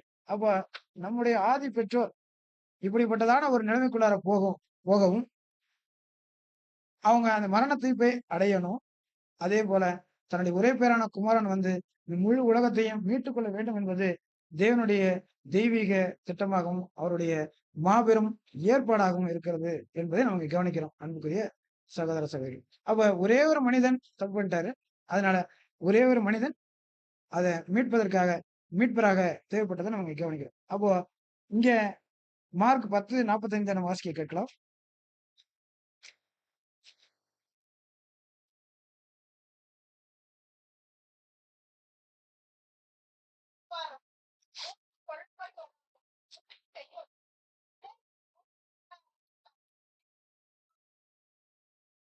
அப்போ அநேகரை மீட்கும் பொருளாக தம்முடைய ஜீவனை கொடுக்கவும் வந்தார். அப்ப ransom. அப்போ தன்னை ransom for many. அப்போ தன்னை முழுமையாக மீட்கும் பொருளாக கொடுப்பதற்கு ஆன்டி லூட்ரான், அப்ப சரிநிகர் சமான விலையை கொடுப்பதற்காக அவர் வந்துட்டதை நம்ம இங்க கவனிக்கிறோம். அப்ப இந்த ஒட்டுமொத்த மனுக்குலத்தையும் திரும்ப சீர்போர்ந்த செய்வதற்குண்டான மாபெரும் பணியை நம்முடைய கர்த்தர் ரட்சகர் நம்ம பண்ணிட்டாருங்கிறத நம்ம கவனிக்கிறோம் அன்புக்குரிய சகோதர சகோதரர். அப்ப இப்படிப்பட்டதான ஒரு மீட்பின் திட்டத்திற்கு இந்த ஒரே ஒரு ஆதாமுடைய மீறுதல் என்பது சிக்கனமான தேவனுடைய திட்டமாக இருக்கிறது அன்புக்குரிய சகோதர சகோதரி. அப்போ இந்த தெய்வீக ஏற்பாடு மிக சிக்கனமானது என்று இங்க குறிப்பிடுறாங்க அன்புக்குரிய சகோதர சகோதரர். அப்போ விழுந்து போன எந்த மனிதனாலையும் என்ன பண்ண முடியாதுன்னா கொடுக்க முடியாது. இது நம்ம ஈடுபலியில நம்ம ஏற்கனவே அறிந்திருக்கிறோம். அப்போ ஒரு பரிபூரண மனிதனாலே மாத்திரமே ஒரு பரிபூரண ஜீவனை கையளிக்க முடியும். அப்போ ஒரு விழுந்து போன சந்ததியிலிருந்து யாருமே வந்துட்டு ஆதாமுக்கு இணையான ஒரு மீட்கும் பொருள கொடுக்க முடியாதுங்கிறத நம்ம அறிந்திருக்கிறோம். அப்போ ஒரு பரிபூரண ஜீவனுக்கு ஒரு பரிபூரண ஜீவன். அப்ப அந்த வகையில நம்ம இத கவனிக்கும் பொழுது, இத உலகத் தோற்றத்துக்கு முன்னாடியே தேவன் இத ஏற்படுத்தி இருந்தாங்க. அப்போ ஏற்படுத்தியிருக்கும் பொழுது, இது தேவதூதனுடைய ஒரு மரணத்தினால மனுஷன மீட்க முடியாது. அதனால அவர் என்ன பண்றாரு? லோகோஸா இந்த பூலோகத்திற்கு வரவேண்டியது அவசியமா இருக்கிறது அன்புக்குரிய சகோதர, சகோதரி. அப்போ அவரு தன்னுடைய இந்த உலகத்திற்கு தானா வந்துட்டாரு. அவர் மனமும் வந்து வந்துட்டாரு. இல்லையா? அப்ப தானா மனமும் வந்து அவர் வந்ததுக்கு உண்டான காரணம் என்னன்னு பார்க்கும்பொழுது, எபிரேயர் 12:2 வசனத்த நம்ம வாசிக்க கேட்கலாம்.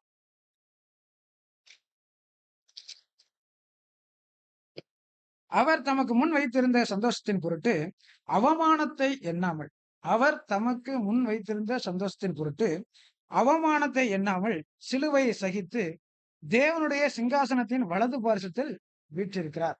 அப்ப தேவனுடைய சிங்காசனத்தின் வலது பாரிசத்தில் வீற்றிருக்கிறார். எப்படின்னா, அவர் சிலுவையை சகித்தார், அவமானத்தை எண்ணல. ஏன் அப்படின்னா, அவர் முன்னாடி சந்தோஷம் வைக்கப்பட்டிருந்தது. நம்ம 5th வால்யூம்ல நம்ம கவனிக்கும் பொழுது 140வது பக்கத்துல தமிழ்ல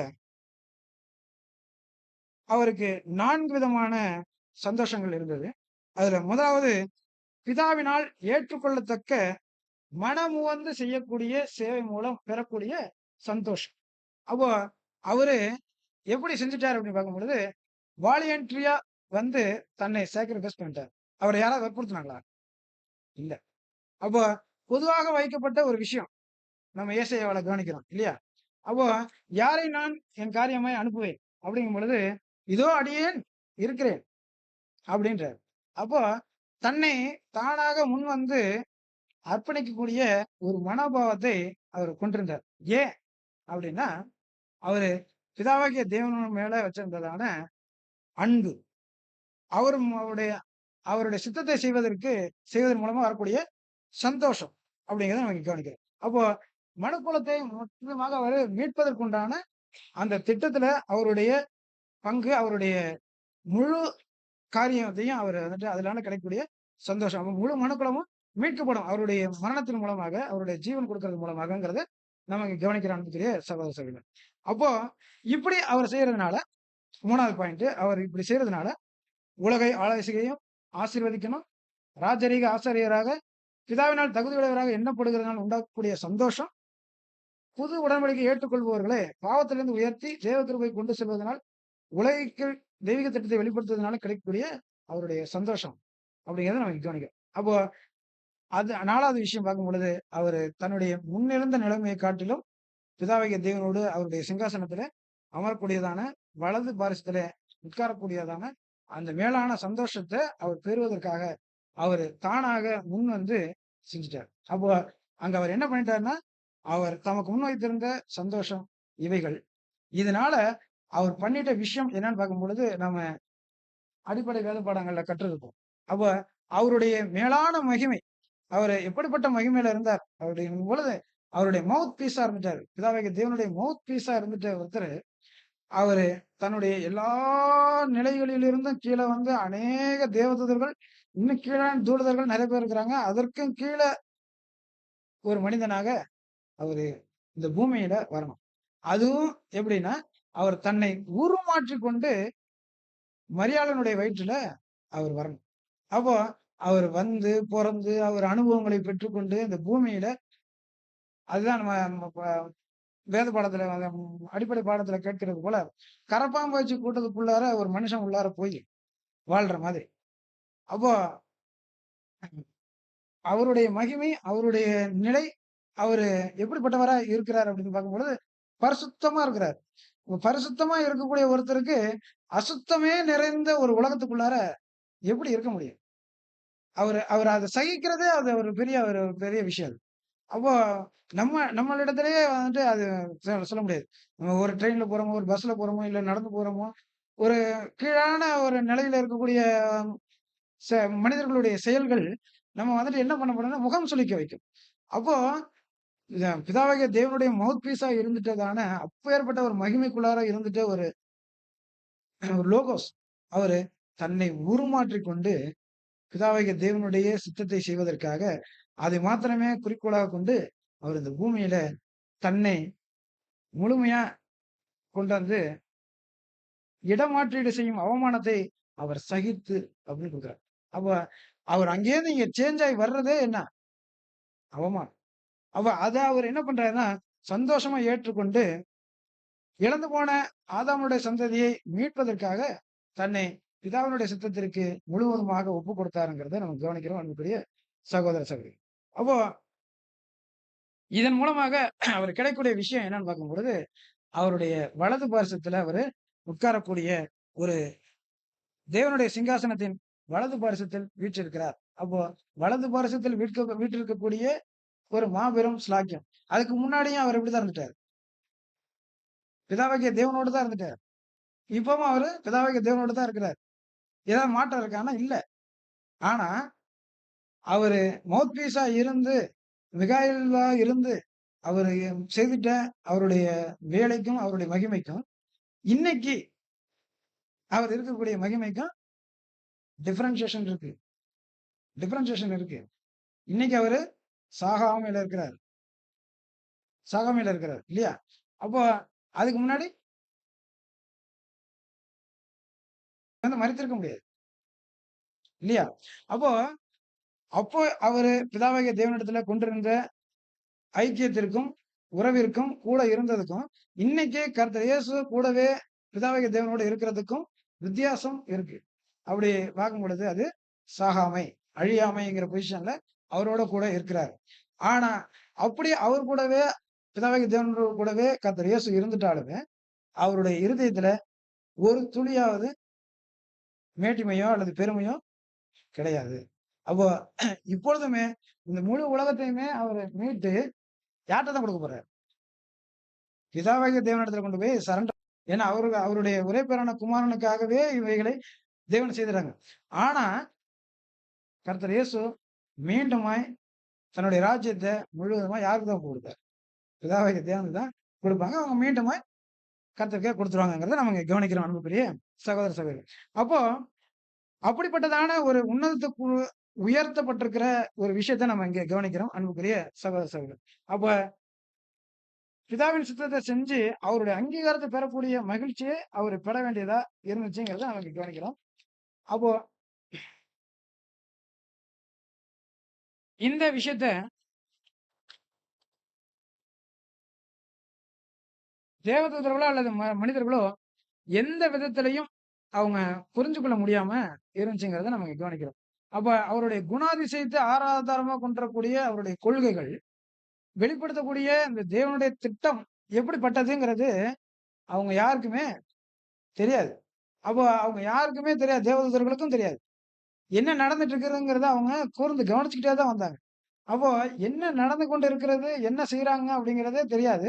எல்லாவற்றையும் அவங்க கவனிச்சுக்கிட்டே வராங்க. இது மனிதர்கள் கூட அல்லது தேவதூதர்கள் கூட தெளிவா புரிந்து கொள்ள முடியாது. கூடாது இருந்தது. அது மறுசீரமைப்பினுடைய பணி முழுமையா நிறைவேற்றப்பட்ட பிறகு தேவதூதர்களும் மனிதரும் எதை கண்டுகொள்வார்கள்னா தேவனுடைய நீதியை கண்டுகொள்வார்கள் அப்படின்னு கொடுக்குறாங்க. அப்போ இங்க இங்க முழுமையா எல்லாமே வந்துட்டு முழு மனுக்குலமும் உயிர்த்தெழுப்பப்பட்டு வரும் பொழுதுதான் அவங்க எதை கண்டுகொள்வாங்களாமா? அவருடைய ஞானத்தையும் அவருடைய நீதியையும் அவருடைய வல்லமையையும் அவருடைய மாபெரும் அன்பையும் புரிந்து கொள்வார்கள் அன்புக்குரிய சகோதர சகோதரிகள். அப்போ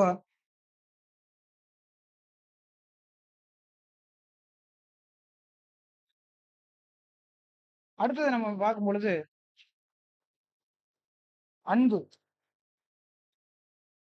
மூன்றாவது நம்ம பார்க்கிறோம் பரிவு, இரக்கம், தெய்வீக அன்பு. யோவான் 3ஆம் அதிகாரம் வசனம் 16 வாசிக்க கேட்கலாம்.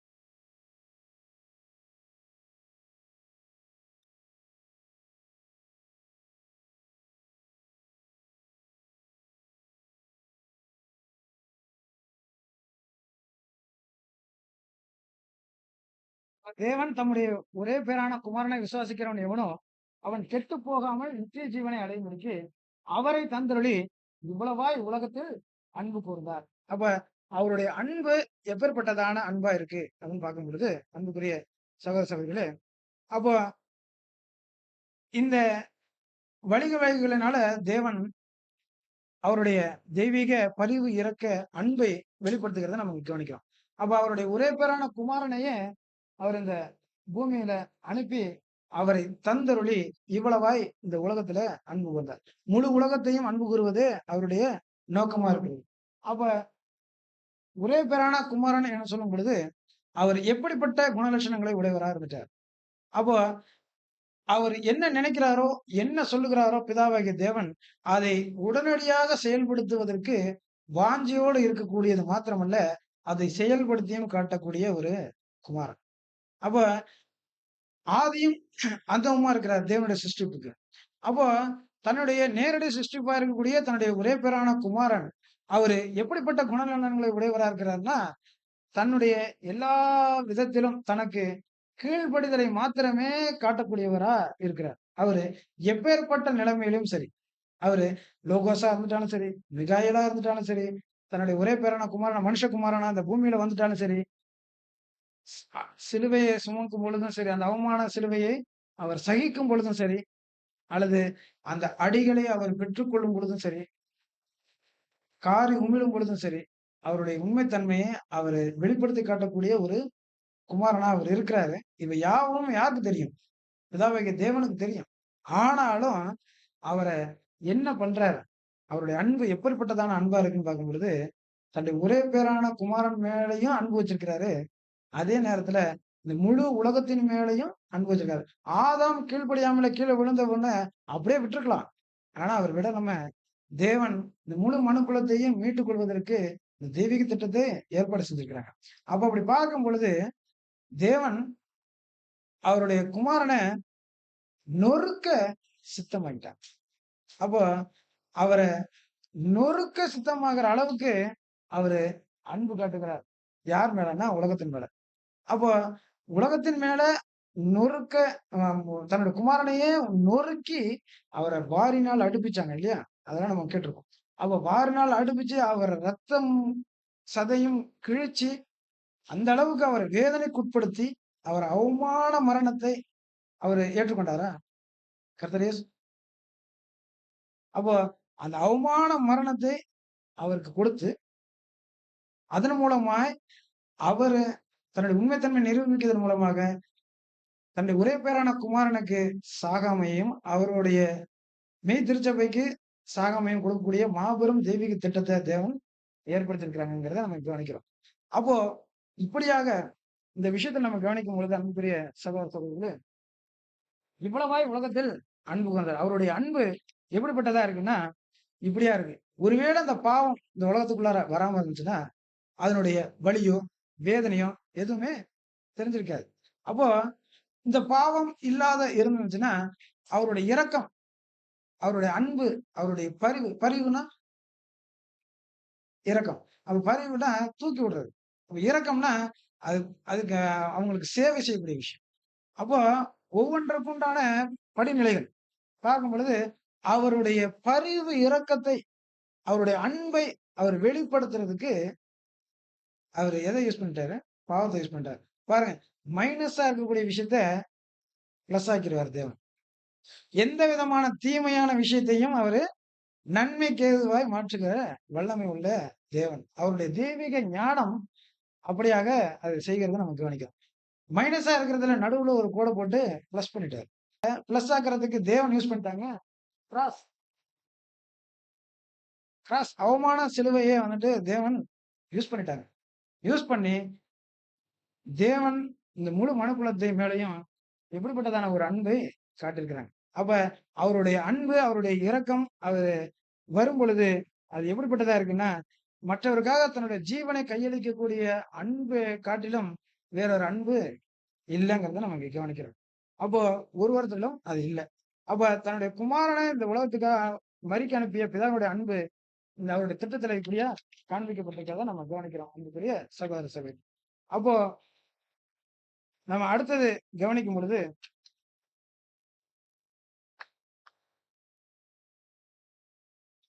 4வதா நம்ம கவனிக்கிறோம் தெய்வீக வல்லமை. இப்ப தெய்வீக வல்லமையை நாங்க கவனிக்கும் பொழுது, அவருடைய வல்லமை எப்படிப்பட்டதா வெளிப்படுது இந்த திட்டத்தின் மூலம்னு பார்க்கும் பொழுது, உலகம் சிருஷ்டிக்கப்படும் பொழுது, இதுக்கு முன்னாடி அநேக சிருஷ்டிப்புகள் போகுது இல்லையா? இப்ப இந்த இந்த மடக்கப்பட்டிருக்கிற விஷயம், அந்த பக்கமும் சுருள் இருக்கு. இந்த பக்கமும் சுருள் இருக்கு.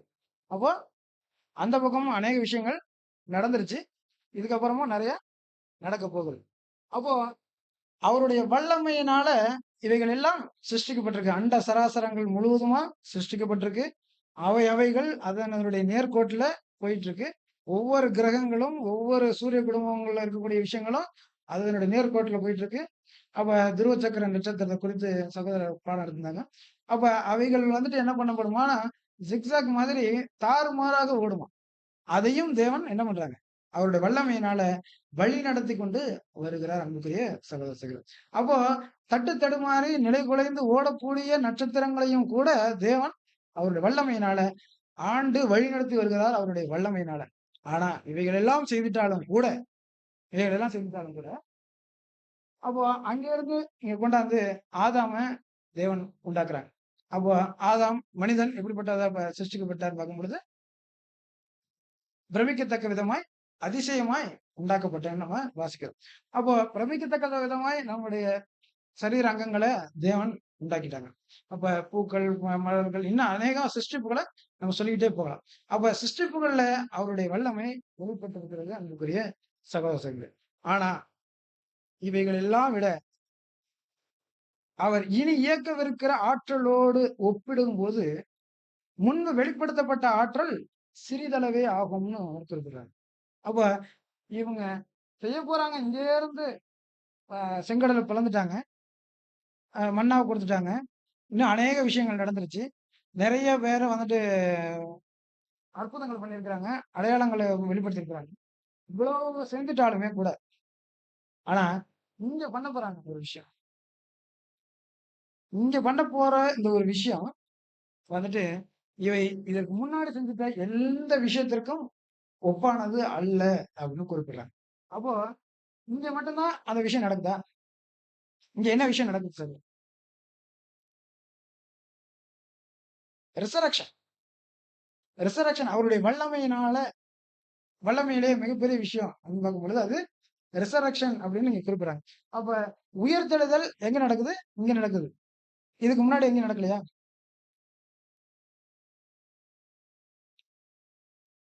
ம். வேற.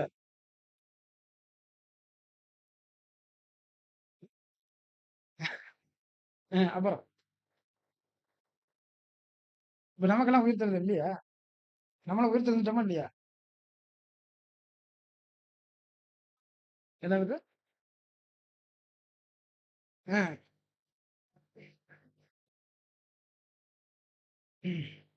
அதாவது உயிர்த்தெழுதல் வந்து 2ஆ பிரிச்சிடலாம். நம்மள பொறுத்தவரைக்கும். உயிர் பிளஸ் எழுதல். நமக்கு ஜீவன் கிடைச்சுச்சா இல்லையா? எப்ப நாம கர்த்தராகிய இயேசு கிறிஸ்துவினுடைய ரத்தத்தை விசுவாசிச்சு, அவர சொந்த இரட்சகரா ஏற்றுக்கொண்டோமோ, அப்பவே என்ன ஆயிடுச்சு? நமக்கு ஜீவன் கிடைச்சிருச்சு. தேவன் குடுத்துட்டாங்க. நாம நீதிமானாக எண்ணப்படுகிறோம். அப்போ நம்ம நீதிமானாக எண்ணப்படுகிறோம்னா எங்க வந்துட்டோம்? என் பிளானுக்கு வந்துட்டோம். இல்லையா? அப்ப என் பிளானுக்கு வந்துட்டோம். ஆனா, இந்த உயிர்த்தெழுதல் எங்க நடக்கும்? நமக்கு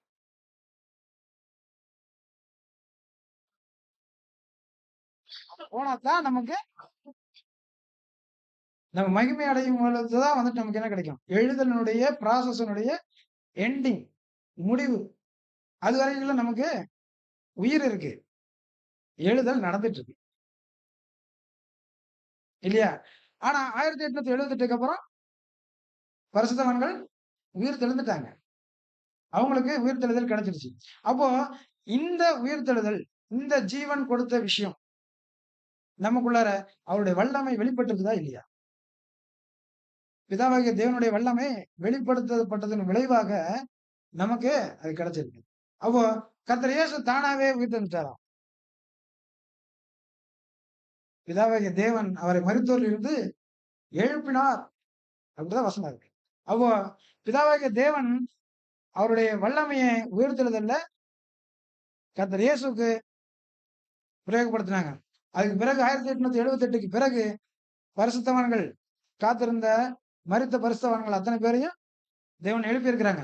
இன்னும் எவ்வளவு பேரை எழுப்ப போறோம்னு தெரியல.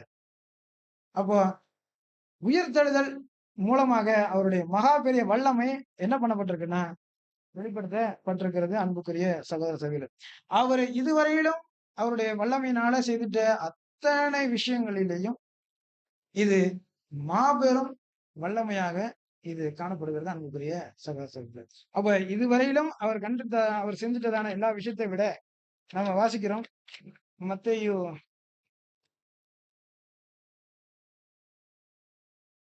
யோவான் 5:28, 29.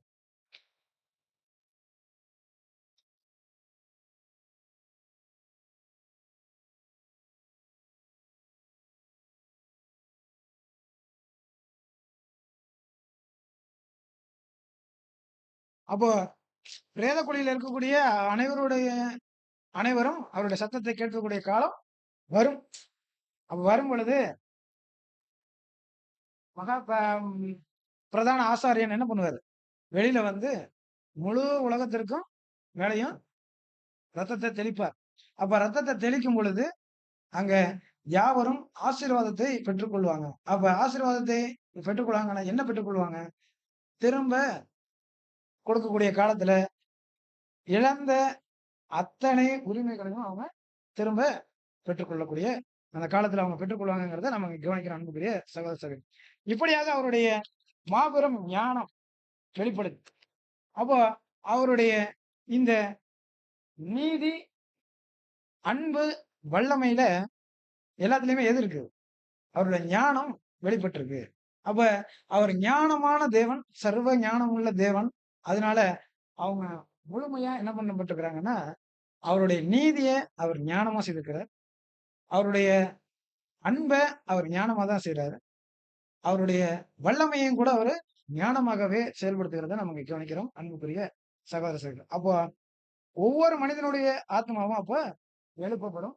அப்ப அவருடைய வல்லமை என்ன பண்ணப்படும்? வெளிப்படுத்தப்படும். அப்ப இந்த முழு மனுக்குலத்துல இருக்கக்கூடிய சகல ஜனங்களும் எழுந்து வந்து தாங்கள் இழந்து போனவற்றை அவங்க பெற்றுக்கொள்ளும் பொழுது அவங்க என்ன பண்ணுவாங்க? அவங்க என்ன பண்ணுவாங்கன்னா, வெளிப்படுத்தல் 15ஆம் அதிகாரம் வசனம் 4.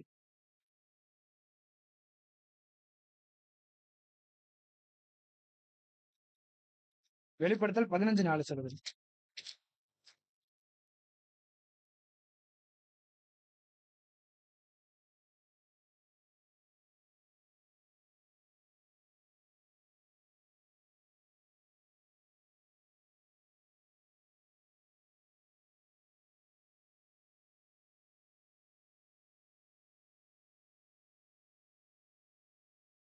பாத்தீங்களா?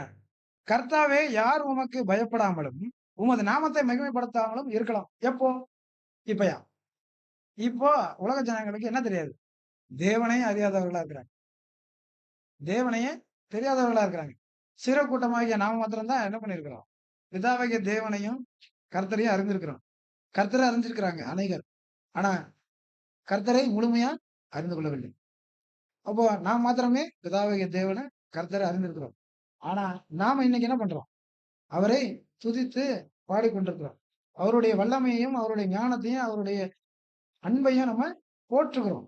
அப்போ அவருடைய மகா உன்னதமான விஷயங்கள, மகா உன்னதமான தெய்வீக திட்டத்தை நாம் மாத்திரமே அறிந்திருக்கிறோம். தேவன் கிருபை பண்ணியிருக்கிறார். அப்போ இந்த முழு தெய்வீக திட்டத்தினுடைய விஷயங்கள கேருபீம், சேராபீம், தேவதூதர்கள், அவருடைய புத்தி கூர்மையுள்ள சிருஷ்டிப்புகள் அனைவரும், முழு மனுக்குலமும் தெரிஞ்சுக்கும் பொழுது, அப்ப என்ன பண்ணாம இருக்க முடியாது அவங்களால.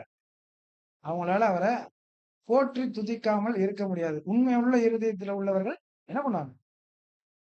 ஒரு நல்லது செஞ்சுட்டா, பிரதர் நீங்க நல்லது பண்ணீங்க பிரதர் சொல்ற மாதிரி இல்ல. இந்த உலகத்துல இருக்கக்கூடிய ஜனங்களை என்ன பண்ணுவாங்க? ஒரு ஆபத்துல உதவுனவங்கள சொல்லுவாங்க. அப்படியாக இந்த முழு மனுக்குலத்திற்கும் இழந்து போன எல்லாவற்றையும் திரும்ப கொடுக்கும் பொழுது, பிதாவாகிய தேவனை அவர்கள் என்ன பண்ணுவாங்கன்னா, கர்த்தாவே, யார் உமக்கு பயப்படாமலும் உமது நாமத்தை மகிமைப்படுத்தாமலும் இருக்கலாம். தேவரீர் ஒருவரே பரிசுத்தர். எல்லா ஜாதிகளும் வந்து உமக்கு முன்பாக தொழுது கொள்வார்கள். ஏன் அப்படின்னா, உம்முடைய நீதியான செயல்கள் வெளியரங்கம் ஆயின. அப்ப இங்க எதுவும் மறைக்கப்படல. இங்க எல்லாமே அவருடைய முழு தெய்வீக திட்டமும் இங்க எல்லாருக்கும் வெளிப்படுத்தப்பட்டிருக்கும் போது, அவர்கள் யாவரும் என்ன பண்ணுவாங்கன்னா, பிதாவாகிய தேவனை என்ன பண்ணுவாங்கன்னா, போற்றுவார்கள், துதிப்பார்கள். இது அவருடைய தெய்வீக ஞானம் கேட்கக்கூடிய அவருடைய எதிர்பார்ப்பாக இருக்கிறத நம்ம பாடத்தினுடைய ஆரம்பத்திலேயே நம்ம கவனிச்சோம் அன்புக்குரிய சகோதர சகோதரி. இப்படியாக தரிசனத்தை எழுதி அதை கடந்ததை வாசிக்கும்படி பலகையில தீர்க்கமாக வரை என்று பிதாவாகிய தேவன் சொல்லிட்டதனுடைய நோக்கம், இந்த விஷயத்த ஆதியிலிருந்து முழுவதுமாக அவங்க புரிந்து கொள்ள வேண்டியது அவசியமா இருக்கு. இவைகளை கேருபீன்கள், சேராபீன்கள் மற்றும் தேவதூதர்கள், புத்தி கூர்மையுள்ள அவருடைய சிருஷ்டிப்புகள், மனிதர்கள் உட்பட யாவரும் இந்த முழு மனுக்குலத்தினுடைய இந்த தெய்வீக திட்டத்தை முழுசா அவங்க புரிந்து கொள்வதற்காகவே இத செஞ்சிருக்கிறாங்க. இத செஞ்சு தன்னுடைய ஒரே பேரான குமாரன் என்று கூட பார்க்காம, அவரிடத்துல அவர் எந்த விதமான பரிவிரக்கத்தையோ எதையுமே இது பண்ணாம அவரு இந்த விஷயத்த செஞ்சிருக்கிறார். அப்போ இப்படியாக நம்ம கவனிக்கும் பொழுது, தேவதூதர்கள் மற்றும் மனிதரில் பாவிகளோடு தொடர்புள்ள அவர் அற்புதமான ஒரு நிகழ்ச்சி நிரலை உடையவராக இருந்து, தேவதூதருக்கும் மனிதருக்கும் அதிக ஆதாயம் அளிக்கக்கூடிய மிகச்சிறந்த வழியை தேவன் தெரிவு செய்திருக்கிறார். அவ்வழி அவருடைய சொந்த மகிமை மற்றும் கனத்தை இறுதியில் அவருக்கு பெற்றுத்தரும் என்று இங்க சகோதரர் முடிக்கிறதை நம்ம கவனிக்கிறோம். இப்படியாக நாம ஆரம்பத்திலிருந்து என்ன கவனிச்சோம் அப்படின்னு பார்க்கும் பொழுது, அவரை எல்லோரும் வாழ்த்தி போற்றுவதற்கு இசைவாக அவருடைய தெய்வீக ஞானம், தெய்வீக நீதி, பரிவிரக்க தெய்வீக அன்பு, தெய்வீக வல்லமை எப்படியாக செயல்பட்டது, அவருடைய இரக்கங்கள் எப்படிப்பட்டதாக இருக்குது, நம் பேரிலும் முழு மனுக்குலத்தின் பேரிலும் அவருடைய மாபெரும் இரக்கம் எப்படிப்பட்டதாக இருக்குங்கிறத நம்ம இன்னைக்கு கற்றுக்கொள்வதற்கு தேவன் கிருபை பண்ணாங்க. பொறுமையோடு கேட்ட அனைவருக்கும் என்னுடைய நன்றிகளை தெரிவித்துக் கொள்கிறேன். தேவன் தாமே இந்த வார்த்தைகளை வசனங்களை ஆசீர்வதித்து தருவாராக. ஆமென்.